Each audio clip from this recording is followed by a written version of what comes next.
Hey guys, Malrik here. Welcome back to another Watcher Realms video. I don't know how it's going on, but we have yet another two new heroes. I know we literally just had three that's been posted over the last few days, and now we have two more additional units. One of them Infernal Chaotic, same as Gretchen. The other one is an Esotericist tank, quite a unique kit, and we're going to be taking a look at two of them over the next few videos, and let's get into it without further ado. Now, first unit we're going to take a look at is obviously this badass looking unit, Guldrak. I'm pretty sure you guys have seen him because he was teased during the dev interviews. Same with Akira, same with Gretchen, same with Greybeard as well, which is an Esotericist tank. You should be seeing another video of him at the same time, while I post the one for Guldrak. Now, let's get into him. He is a chaotic infernal fighter, and he specializes in multi-strike attacks and summons. So his range is a 2-tile one, so not too extraordinary, because normally fighters that have this tile arrangement, they can still hit behind a tank, but for GVG purposes, they won't be too great there because they can't be protected against like AoE mages, for example. So there's that. And yeah, base attack, he looks crazy. I mean, 6.7k close to 7k, that's absurd amount of attack. Combine the fact that he's chaotic, this guy is definitely going to see some use in Arena if I had to guess.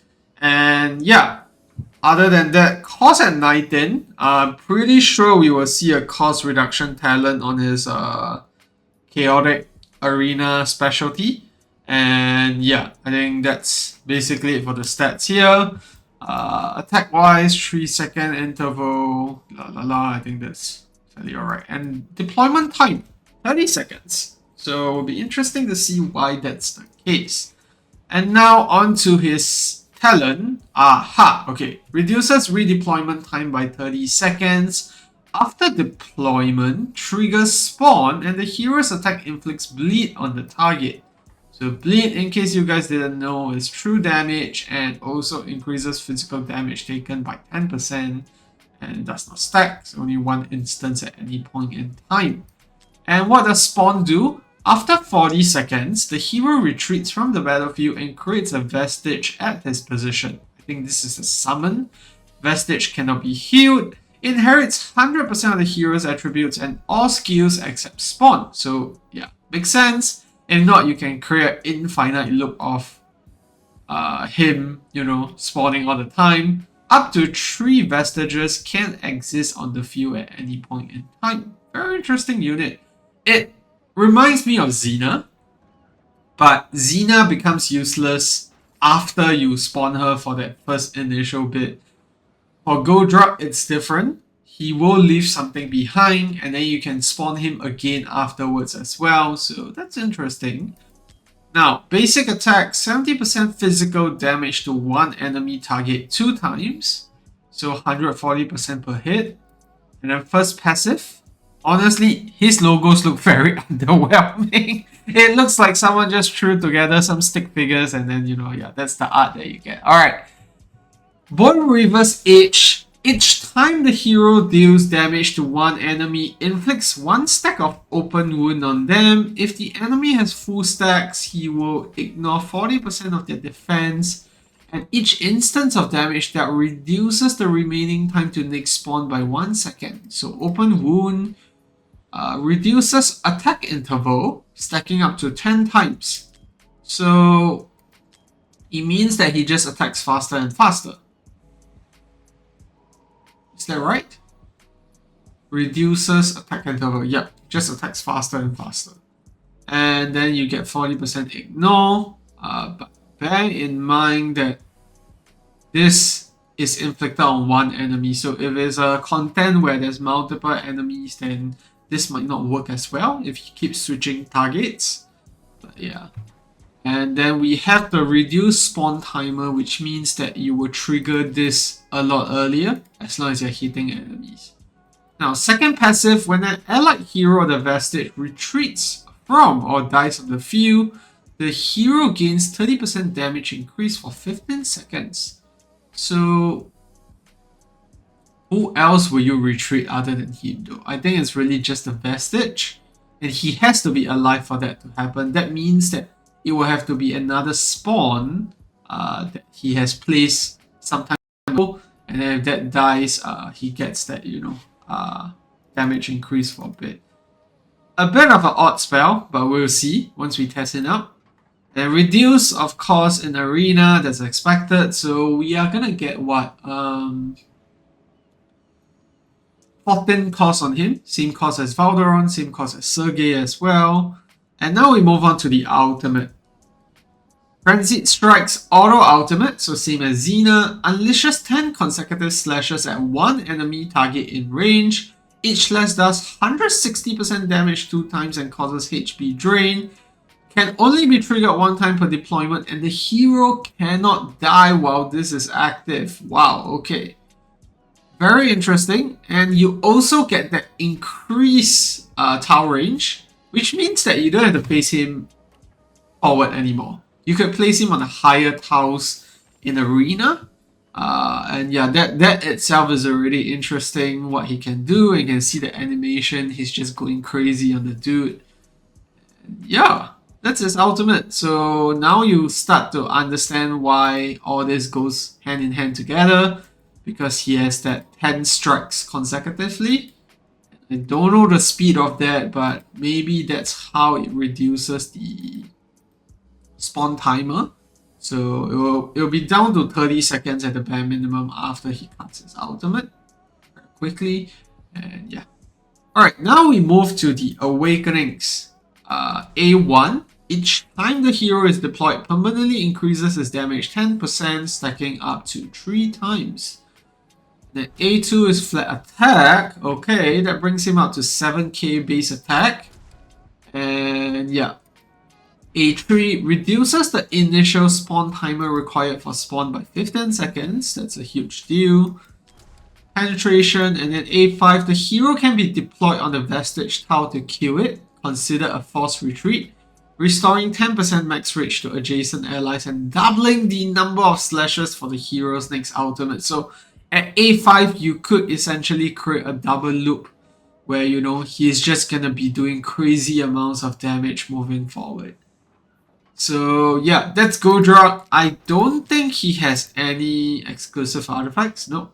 Yeah, but very interesting unit. I mean, we are very focused on the fact that this guy is going to be good for arena, but he is Infernal as well. He will potentially be good for Infernal Trials, especially with taking down the boss, because right now you need Sokedins and Finis to do it. Maybe with Guldrak you will be able to replace that, and don't forget that this guy is chaotic as well, so in areas where chaotic units shine, he's gonna do just as well. Where else would that be? One thing I can think off the top of my head is gonna be Malrik Trials, where he's probably gonna be amazing. So yeah, that's it for Guldrak's skill and awakenings. Now we're just gonna move into some testing, check out his mechanics, and then yeah, let's get on with that. Alright, so we're gonna test out some basic things with Guldrak here. First of all, to see if all of his kit is considered basic attack. That will pretty much help us narrow down to what the best sets are gonna be for him. For instance, Soba Arcana might be one of the worst choices if let's say it's the first unit that you place down, whereas something like Infernal would be superb because you will be able to get that 40% bonus from the get-go. And same thing with Cataclysm. I think Infernal might still beat it out by a bit. But yeah, let's get into the test. And first of all, let's just take a look at whether he lifesteals off Volca. That will tell us whether or not, he benefits from all the Infernal stacks, for instance. So put down... Oh! It's actually all not considered basic hits. only his final hits actually are considered basic hits, but obviously you can't see that on the clone. The clone can't seem to lifesteal. But if I were to just put down Guldrak again, you will see that only during the last few attacks do we get lifesteal, and then the clone is obviously not going to get anything. That's very interesting, because I would have thought that all of his hits are considered basic attack, and this would mean that Cataclysm is probably one of the best sets for him. Maybe Hell's Lament, since it's considered an ultimate. Those are the few options. And yeah, I think what we need to test out is as well to see whether or not, you know, if let's say we have him on Cataclysm now, if we switch over to, you know, one of the other sets, what would the damage look like? So we're gonna stick to Cataclysm here, and I'll see what the damage is like. We know for sure that Infernal Roar is out of the picture here. So to do that, let's just put him down, and we'll see what the damage looks like here.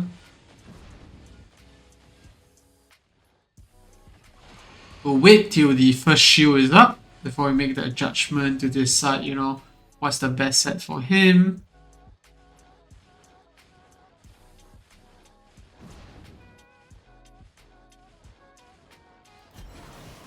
Okay, so we're about 16 million here. Now let's see if we switch him to Hell's Lament, will that result in a higher outcome? Because you can see very obviously that the Hell's Lament, the ultimate is the biggest part of his kit. And if let's say it works, then it's going to be superb because he's not going to stay alive for too long as well. So Hell's Lament might wind up being the best set for that. So just put him in again here. If Hell's Lament is the best in slot, then he will be similar to Xena in that regard. So let's put him down again. I can see it's 300k per hit. I go down to 137. 371 here again.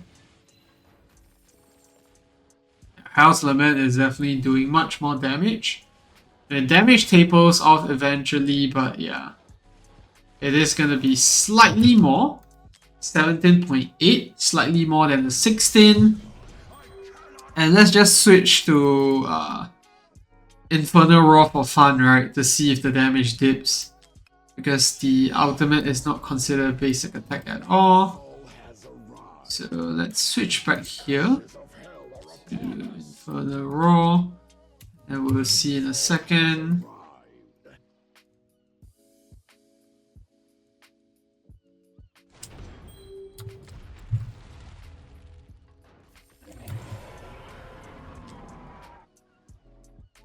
Okay, we'll drop down again. Oh my goodness, the damage is atrocious! Only 199k! It was so much lower than what we saw earlier. And I can see the damage is just off by such a big gap. And yeah, I think this is something that will be important to know before you decide what gear set to actually slap on him. And yeah, 13.8k, that's probably the lowest damage count that we have amongst all the units here. And yeah, now let's test the other bits. So we'll switch him back to Hell's Lament. It looks like the best set for him. But now I want to see whether he's better on Infernal or, you know, on Chaotic, because he's two of those factions. To make the test fair, I'm going to use Soakadins in both rounds. I'm going to use his ultimate. And we're also going to see if he can actually be paused by Soakadins. So we'll put Soakadins down first. And then once his ultimate is almost up, we'll put him down there. And then we proc Soakadins ultimate. You can see the increase on the top of his head. But it looks like he does not care. He's just going to continue hitting anyways. So yeah. And he's gonna die here. Gonna proc another hit there. Yeah. Obviously, he's gonna be doing more damage here because we got that Soakadin's vulnerability on him. So we're gonna wind up at about 22.5 million damage here.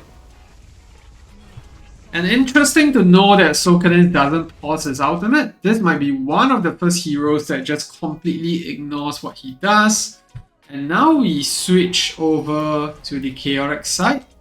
And we'll still use Sokaden's ultimate, but we'll see what that happens. What happens then there. Okay, so Sokaden's down. Then Guldrak, sorry, we'll wait for the ultimate to be almost up. Guldrak down, proc the ultimate, and let's see. So we had 22.5 earlier.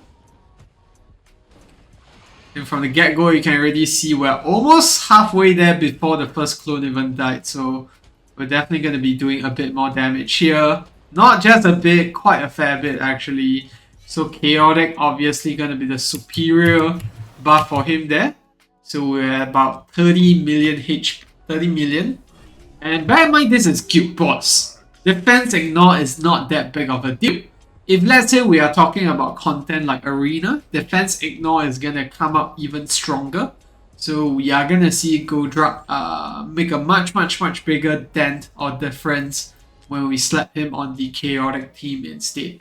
But I think that's a pretty no-brainer. Anyone smart enough to know will understand that after reading his kit, he's probably going to benefit very well from Chaotic Faction. From the fact that he actually does most of his damage and inflicting HP drain to himself to actually get a lot bonus. Now I'm gonna squeeze in an A5 Guldrak now. We want to take a quick look at his I want to take a quick look at his A5 to see how it works, because it says that it gives him back rage and also gives him an extra ultimate. So instead of the ultimate just doing 110 slash hit, it's gonna do 20 slash instead. And if let's say we spawn him on the Vestige, then he's gonna kill it and give rage back to everyone as well. So let's have a test on that to see what that looks like. And also the spawn is gonna come out a lot sooner this time, because there's a 15 seconds reduction on his A1. So we're gonna put down both of these units. And then yeah, he's gonna just do his hits.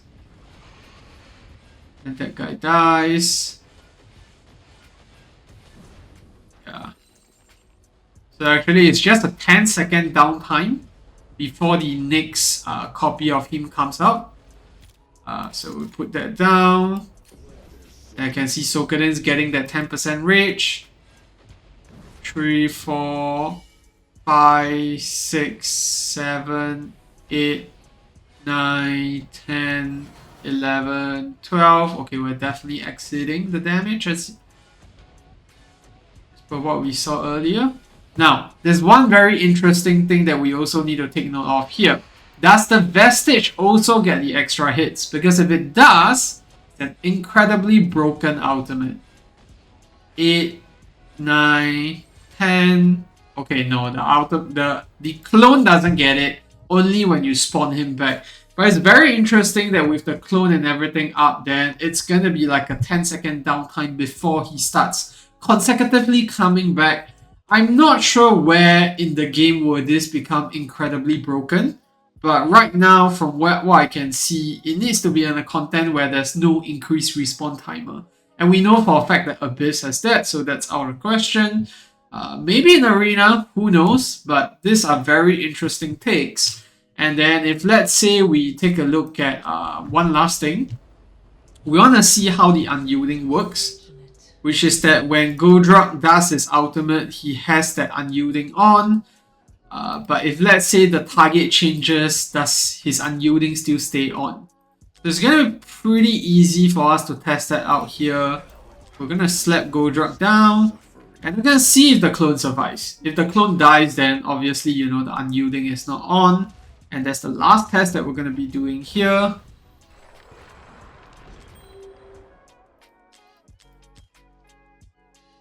So Guldrak down. So this is the unit that he hits.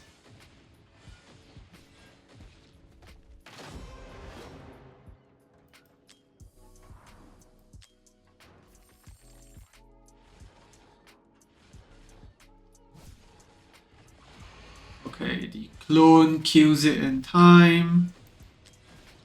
But let's see now, right, when the next guy comes in, is this clone gonna die? Because without that A3, I don't think that would have been possible. Yeah, there you go. So the Unyielding does not carry forward. Once Guldrak finished casting the ultimate on the first unit, he's just gonna die from there. And we're gonna see this come to life again on the next unit. So it's gonna get the Unyielding here still. And he actually switches targets. That's interesting. So I think as long as there's units in the ultimate range at the moment, he's gonna switch targets.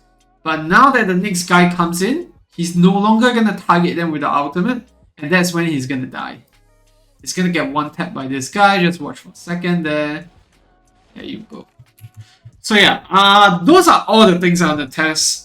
Is best faction, obviously chaotic. The best gear set, that's gonna be Hell's Lament. Infernal Raw is a big no-no. And then we also tested his A5. And yeah, I think that's pretty much all we wanted to see. Very interesting to know that with A5, he is literally just down for 10 seconds. He still has a clone there, but the biggest part of his damage is that ultimate chunk where he does that 10 hits, and then at A5 it becomes 20 hits if he respawns over the Vestige. But you have to bear in mind that the Vestige has to survive for that to happen, and in Arena that might be a bit sketchy, because if we put him at the top there where Dracula is like in front, he will not be able to do any hits. But let's say you put him on the front tower beside Sergei or Wukong, then he's gonna die to the aura of the dudes that spawn on the side. So yeah. Alright, so that's the mechanics testing. Now let's get into Malrik's, which is where I think he'll be doing the best in. And yeah. Alright, so one of the areas we're going to test Guldrak is going to be Malrik Trials, because I believe this is one of the best places that you could potentially run him. With the reduced respawn time and the ultimate being solely focused on taking down single target units, I think he'll be really great in instances where we don't have like respawn timer modifiers, or we don't have the sand takers, because you're going to be placing him in an area where you can't actually heal him. Now, let's get in. And this is the team we're running, and let's see what he can actually dish out in terms of damage. So how I'm going to run him is that I'm going to place him down as the first unit, because at the end of the day, this guy is going to be coming back for later rounds. And yeah, there's no reasons not to do that. After a while, he is gonna respawn anyways. So it's gonna be 40 seconds because he's not attacking any units. And there you go. He dies, and then he goes into respawn time, and we have the clone stacked up there ready to go. Now we're gonna put Earlis down here. And just let the rest of the stuff happen.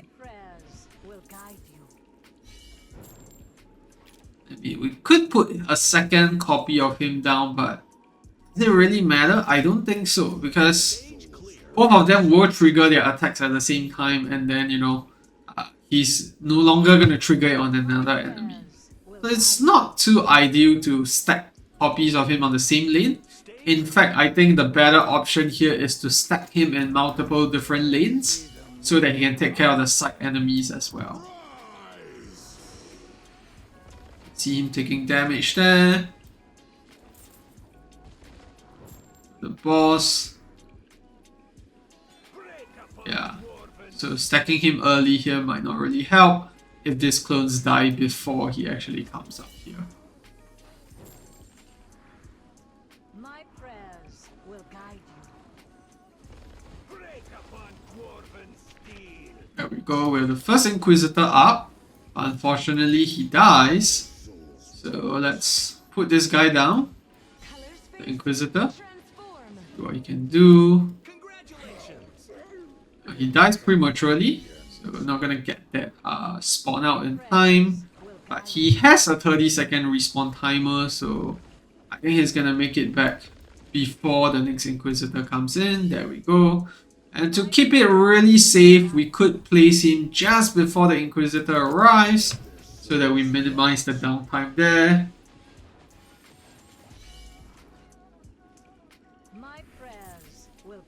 Yeah, he's gonna die again. Honestly, you could just despawn him the moment the Inquisitor dies. Yeah, now we're gonna be faced with a dilemma there. Whether we can actually get this guy down in time. We could potentially, like this. So you can see that somewhat works. And yeah, we have the boss going down anyway, so we can despawn this guy and put him down again. My prayers will guide you. Now the timing is going to be pretty similar on the last one, but I think this time we might get it right. There we go.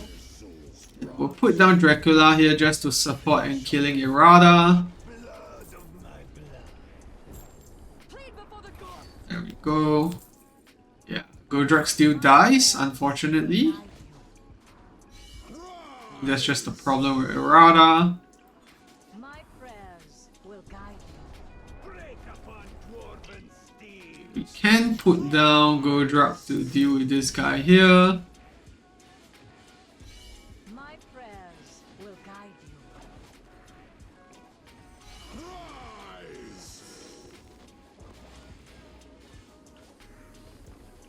My prayers will guide you. It's not the best use of Guldrak, but it is what it is.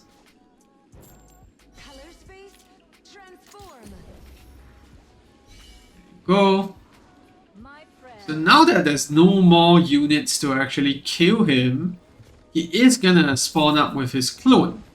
And when he does so, the clone is also gonna get a copy of the ultimate. There you go. My prayers will guide you. You're gonna see it happening, and he's gonna get Unyielding as well, which makes him so good here because he basically just takes down 2 Inquisitors at any point in time. And now we put down another copy of him, facing in the original direction.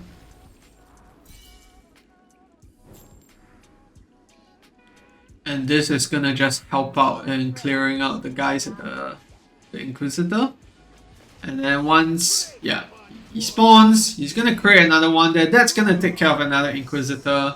And then we can also stack Guldraks at the back to help take down the Inquisitors when the rounds get tougher.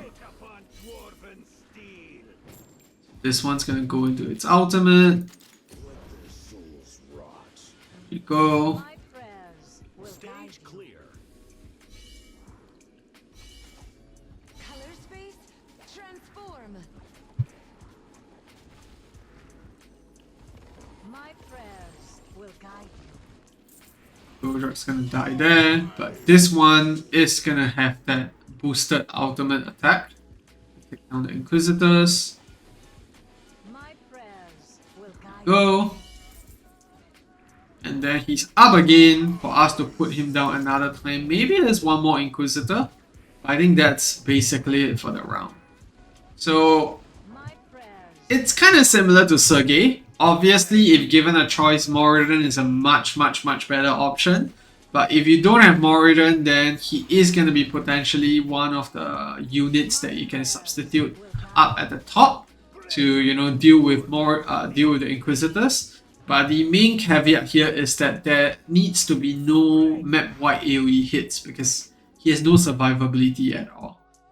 If he had some stuns in his auto attacks or something to keep things there, I think that will work out a lot better in, you know, making him a Malrik potential unit because then you won't be worried about, you know, units walking past him. You can place him down where Earlis can actually heal him.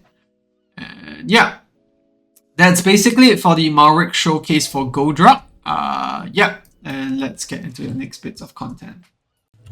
Alright, so that's the full testing that I wanted to do for Guldrak in this initial video. I'll probably have another video that's going to come up shortly which will touch on Arena instead. And we're going to be taking a look at both Guldrak and Gretchen because we are having these 2 new chaotic units coming at the same time, and I thought it would be a good idea to have both of them on the same video to see which one of them is better, or do the both of them synergize really well together. Now, Guldrak is wickedly cool in terms of aesthetics. I really like the design that's going on here, lots of details. The only struggle I have with him is that he's a very niche unit. it is very hard to keep him alive, and it's also very not auto-friendly to keep him alive in Arena, for example. As you can see from the testing that we did, once the ultimate is over, he's not gonna be unyielding anymore, and then any unit that walks past can just kill him.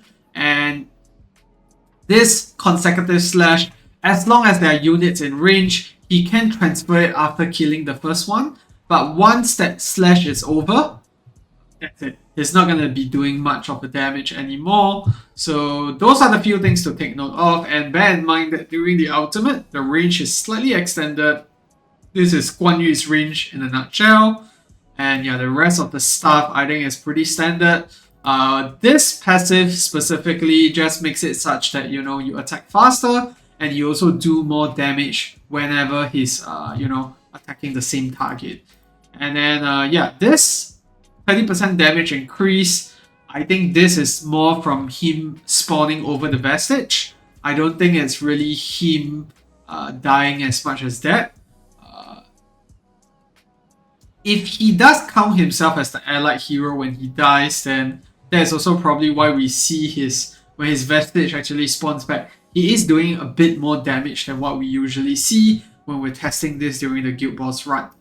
And obviously for artifacts, I think Shadow Hilt or Flux Pendant might be decent for him. I don't really see any other options here that could work. Frigid Flame definitely is gonna suck big time on him. He doesn't have any shields on like Sergei, so Talisman of Resolve is not gonna work. But yeah, that's Guldrak. He has interesting awakenings, as you saw. With A5, he's essentially gonna have only a 10 seconds downtime every time he's down as just a vestige without any ultimate. But 10 seconds later, he's gonna come back. But this is with the caveat that you're using Volca. If you're not using Volca, then you know that's gonna be quite significantly different. But yeah, that's the video for Guldrak. Let me know your thoughts in the comment section down below. Do you like him or do you prefer Gretchen? I think it's a mixed bag. Honestly, most of these new units that have been coming recently, that Ancient exclusive, look pretty darn badass. It's just with Guldrak, it is a bit hard to find a place where we use him with 100% efficiency. But you will be sure that the game will make it such that, you know, Guldrak will be used somewhere at some point in time, maybe just not now. So yeah, that's it for the video. Leave a like or subscribe if you enjoyed the video, and I'll see you in the next one. Goodbye.